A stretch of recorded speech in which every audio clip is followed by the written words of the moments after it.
Mattatyahu or Matthew, chapter 15. Then there came to Yeshua scribes and Pharisees from Jerusalem, saying, "Why do your taught ones transgress the tradition of the elders? For they don't wash their hands when they eat bread." But he answering said to them, "Why do you also transgress the command of Elohim because of your tradition? For Elohim has commanded, saying, 'Respect your father and your mother,' and 'He who curses father or mother, let him be put to death.'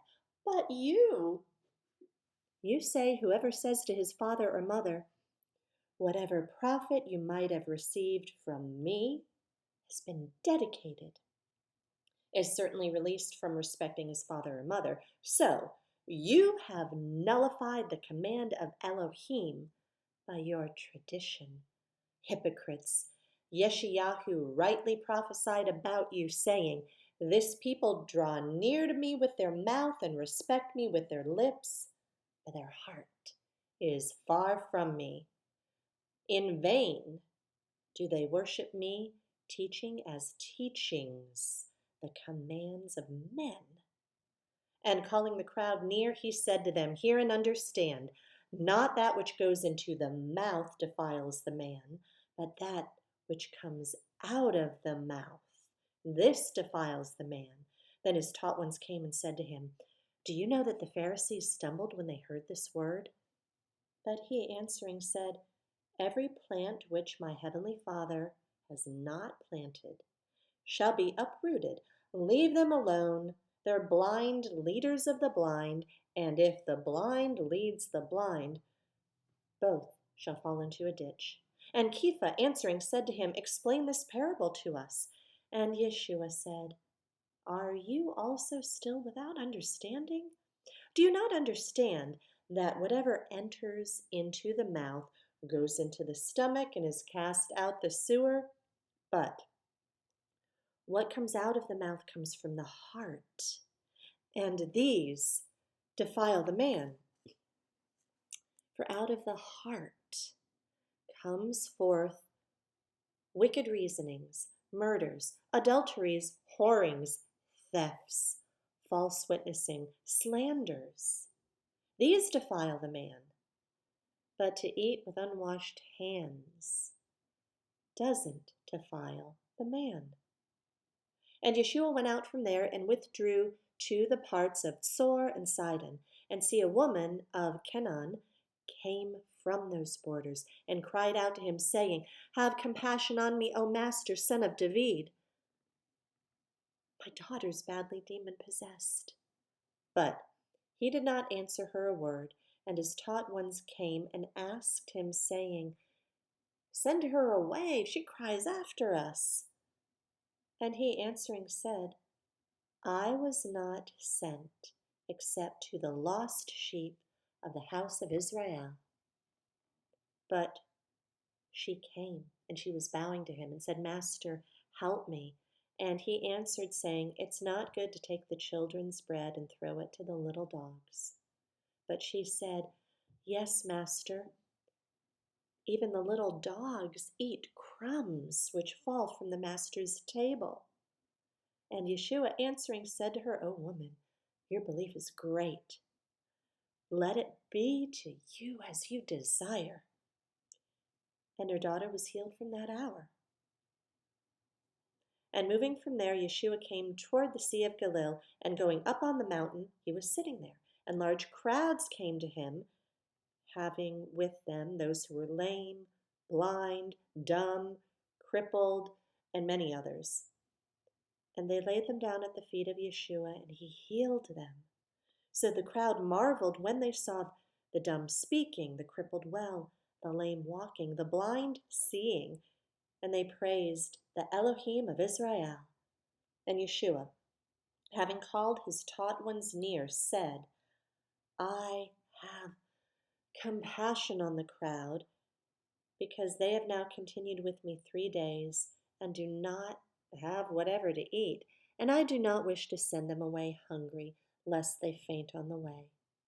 And his taught ones said to him, Where are we to get enough bread in the desert to satisfy such a large crowd? And Yeshua said to them, How many loaves do you have? And they said, 7 and a few little fish. And he commanded the crowd to sit down on the ground. And taking the 7 loaves and the fish, giving thanks, he broke them and gave to his taught ones, and the taught ones to the crowd. And all ate and were satisfied. And they picked up what was left over of the broken pieces, 7 large baskets filled. And those who ate were 4,000 men, besides women and children. And dismissing the crowd, he went into the boat and came to the borders of Magdala. And Mark, or Marcos, chapter 7. And the Pharisees and some of the scribes assembled to him, having come from Jerusalem, and seeing some of his taught ones eat bread with defiled, that is, unwashed hands, they found fault. For the Pharisees and all the Yehudim do not eat unless they wash their hands thoroughly according to the tradition of the elders. And coming from the marketplace, they do not eat unless they wash that way.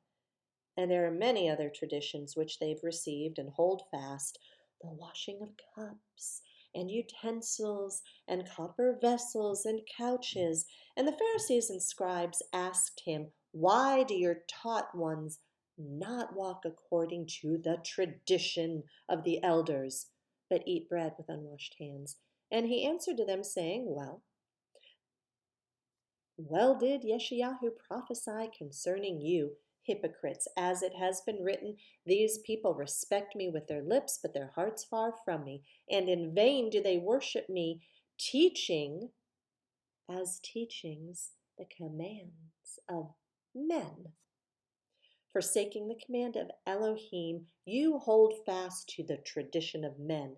And he said to them, Well, do you set aside the command of Elohim in order to guard your tradition? For Moshe said, Respect your father and mother, and he who curses father and mother, let him be put to death. But you say, if a man says to her father or mother, Well, whatever profit you might have received from me is korban, that is a gift, you no longer do any matter at all anymore for his father or mother, nullifying the word of Elohim through your tradition, which you've handed down, and many such traditions you do. And calling the crowd to him, he said to them, Hear me, everyone, understand. There is no matter that enters a man from outside which is able to defile him, but it is what comes out of him that defiles the man. If anyone has ears to hear, let him hear. And when he went from the crowd into a house, his taught ones asked him concerning the parable, and he said to them, Are you also without understanding? Do you not perceive that whatever enters a man from outside is unable to defile him, because it doesn't enter his heart? It entered his stomach and is eliminated, thus purging all that is food. And he said, What comes out of a man? That's what defiles a man. For one within, out of the heart of men, proceed evil reasonings, adulteries, whorings, murders, thefts, greedy desires, wickedness, deceit, indecency, an evil eye, blasphemy, pride, foolishness. All these wicked matters come from within and defile a man. And rising up from there, he went to the borders of Tsor and Sidon, and entering into a house, he wished no one to know it. But it was impossible to be hidden. For a woman whose young daughter had an unclean spirit heard about him, and she came and fell at his feet. Now the woman was a Greek, a Syrophoenician by birth. She kept asking him to cast the demon out of her daughter. And Yeshua said to her, "Let the children be satisfied first, for it's not good to take the children's bread and throw it to the little dogs." But she, answering, said to him, "Yes, Master, even the little dogs under the table eat from the children's crumbs." And he said to her, "Because of this word, go, the demon has gone out of your daughter." And having come into her house, she found the demon gone and her daughter lying on the bed. And again, going out from the borders of Tsor and Sidon, he came to the Sea of Galilee, through the midst of the borders of Decapolis. And they brought to him one who was deaf and spoke with difficulty, and they begged him to lay his hand upon him. And taking him away from the crowd, he put his fingers in his ears, and having spit, touched his tongue. And looking up to the heaven, he sighed and said to him, "Ephphatha," that is, be opened. And immediately his ears were opened, and the binding of his tongue was loosed, and he was speaking plainly. And he ordered them that they should say it to no one. But the more he ordered them, the more they published it. And they were immeasurably astonished, saying, "He has done all well. He even makes the deaf to hear and the dumb to speak."